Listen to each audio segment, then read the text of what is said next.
नमस्कार दोस्तों, मैं हेमंत चौधरी हेमंत ऑनलाइन चैनल में आपका स्वागत करता हूं। आज हम चर्चा करने जा रहे हैं निष्ठा के भाग 4 की, जिसमें बताया गया है कि शिक्षण अधिगम प्रक्रिया एवं जेंडर आयामों की प्रासंगिकता मॉड्यूल 4।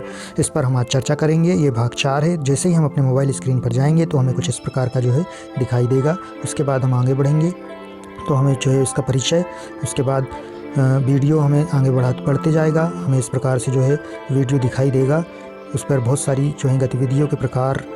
उसके बाद चलिए हम सीखते हैं। उसके बाद जब वीडियो समाप्त हो जाएगा तो अगला जो डॉक्यूमेंट आएगा वो होगा उद्देश्य। उसके बाद हमें उद्देश्य को पढ़ना है। उसके बाद सामग्री की रूपरेखा आएगी तीसरे नंबर पर, उसे भी हमें बड़े ध्यान से पढ़ना है और देखना है कि इसमें किस प्रकार की जो है सामग्री की रूपरेखा जो है हमें इसमें क्या क्या किस किस प्रकार की जो है गतिविधि करने को मिलेगी। इसके बाद हम आगे बढ़ेंगे तो देखेंगे कि शिक्षण अधिगम प्रक्रियाओं में जेंडर का परिचय। सबसे पहले हमें इसके बारे में जो है इस वीडियो में दिखाया जाएगा, तो इस वीडियो को भी आपको जो है बड़ी ध्यानपूर्वक देखना है, क्योंकि इसके बाद ही आपको कुछ प्रश्नों के जो है उत्तर भी देना है।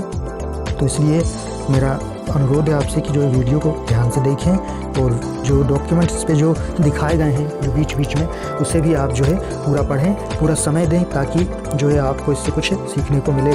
तो शिक्षण अधिगम प्रक्रिया में जेंडर आयाम का परिचय, इसकी जो प्रतिलिपि है जो आपको वीडियो में जो सुनने को मिलता है, ठीक उसी प्रकार से जो है आपको यहाँ पर भी देखने को जो पढ़ने को मिल जाता है। तो आप वीडियो को देखने के बाद इसे यदि प्रिंट में निकालना चाहें तो निकाल के अपने पास रख भी सकते हैं। उसके बाद अगला वीडियो आएगा, उसे हमें जो देखना है विद्यालय प्रमुख और शिक्षकों की समग्र उन्नति के लिए राष्ट्रीय पहल।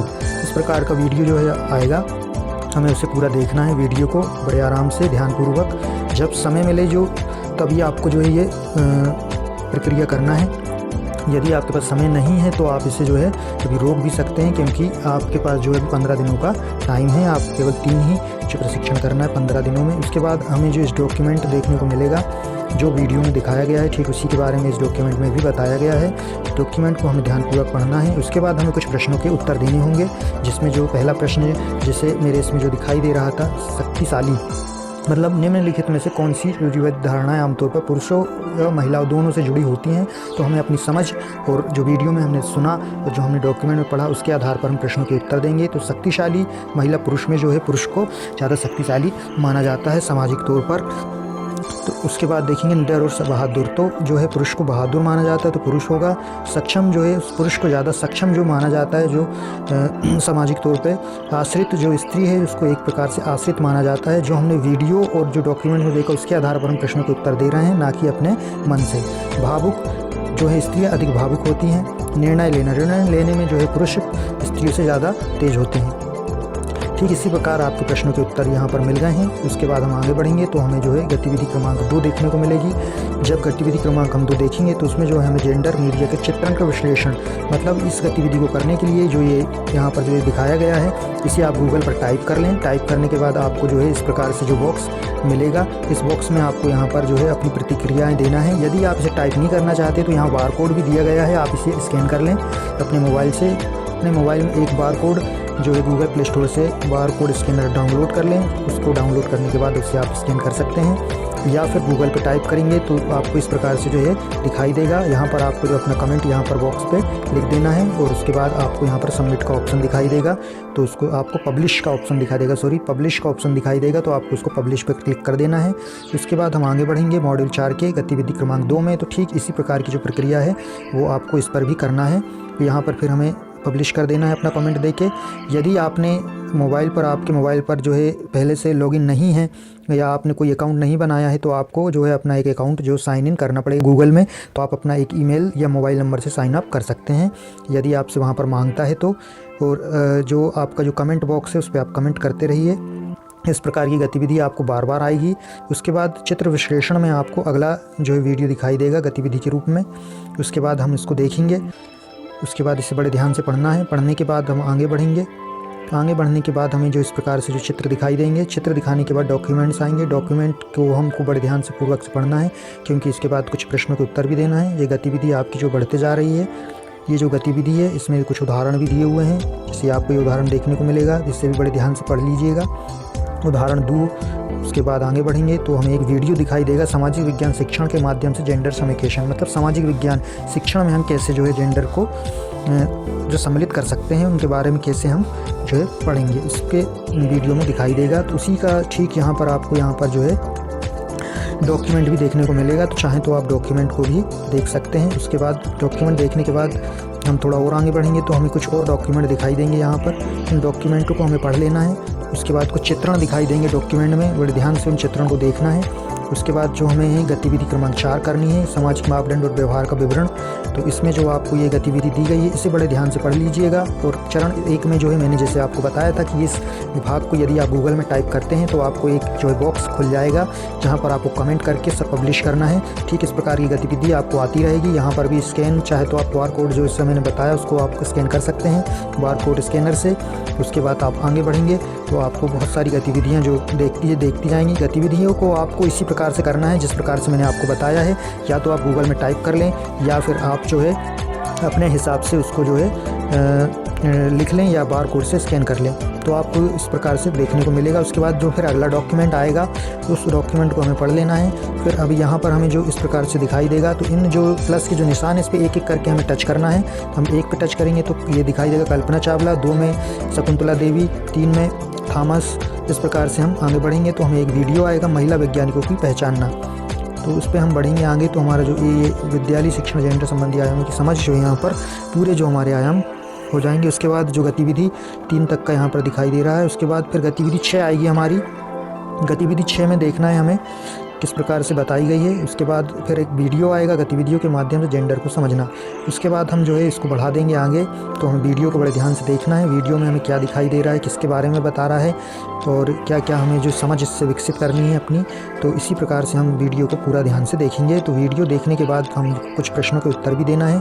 तो इस प्रकार से जो आपको वीडियो दिखाई देगा, फिर जो है वीडियो ख़त्म होने के बाद इस प्रकार के डॉक्यूमेंट आपको दिखाई देंगे। तो डॉक्यूमेंट को देखना है, बड़े ध्यान से पढ़ना भी है उसको और उन गतिविधियों को करना भी है जैसे मैंने आपको बताया था।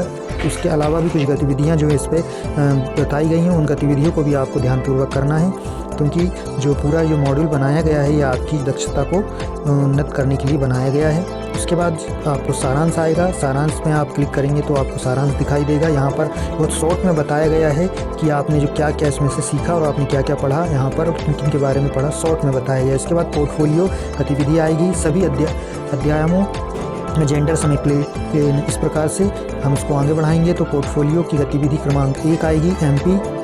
पोर्टफोलियो क्या होती है इसके बारे में बताया गया है। पोर्टफोलियो की गतिविधियाँ इसमें दी गई हैं। पोर्टफोलियो गतिविधि जो आपको यहाँ पर करना है उसको बड़े आराम से करिएगा।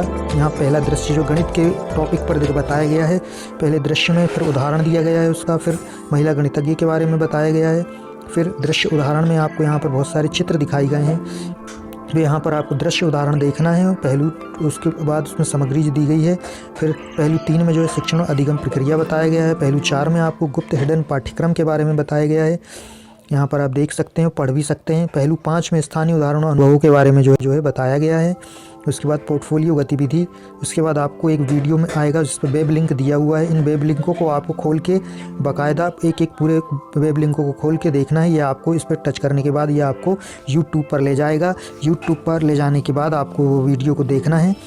पूरा वीडियो देखने के बाद आप इसे बड़े आराम से देख सकते हैं, क्योंकि ये वीडियो छोटे वीडियो नहीं है, लगभग 4-4, 5-5, 10-10 मिनट के वीडियो होंगे। तो इनमें समय तो बहुत लगेगा, लेकिन आपको ये सारे वीडियो को एक एक करके जो है देखना है। उसके बाद आएगा प्रश्नोत्तरी। तो उसके बाद आपको कुछ प्रश्नों के उत्तर देने होंगे।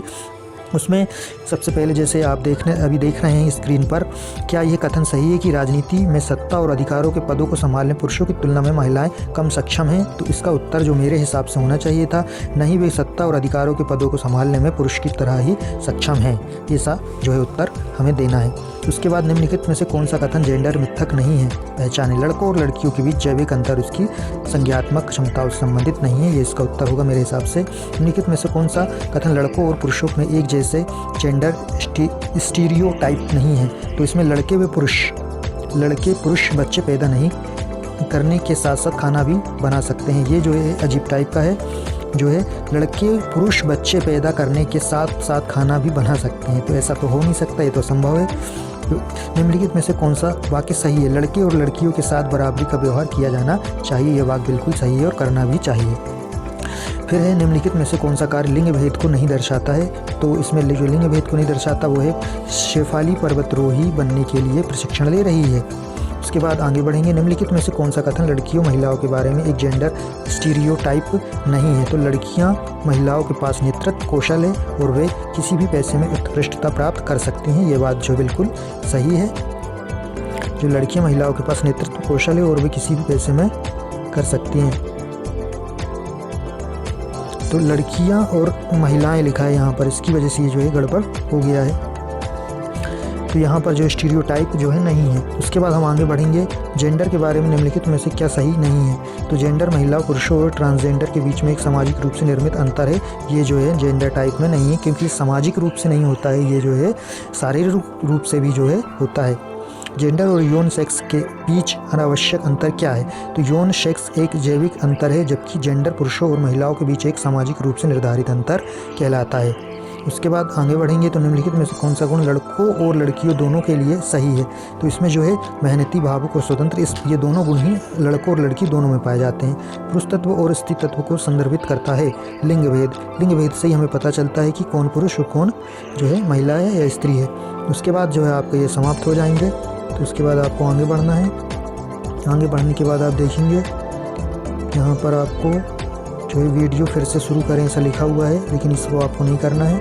इसको आपको पूरा वीडियो देखना है। उसके बाद जब आप ये वीडियो पूरा देख लेंगे तो यहाँ पर आपको जो प्रश्नों के उत्तर तो मिल चुके होंगे। उसके बाद आपने ये पूरा वीडियो देखना है, गतिविधि इसको देखना है। इस प्रकार से जो आपके पूरे जो आयाम है इस प्रकार से पूरे हो जाएंगे। तो आपका ये जो है जब सारे हरे हो जाएंगे तो आपको वहाँ पर 100% लिखा हुआ आ जाएगा। सारे मॉड्यूल पूरा हो जाएगा तो 100% होने के बाद आप इसको जो है समाप्त कर सकते हैं, जैसे कि वीडियो में दिखाया गया है। तो धन्यवाद दोस्तों। यदि जानकारी अच्छी लगी तो आप इसे लाइक, शेयर, कमेंट भी कर सकते हैं। धन्यवाद। जय हिंद, जय भारत।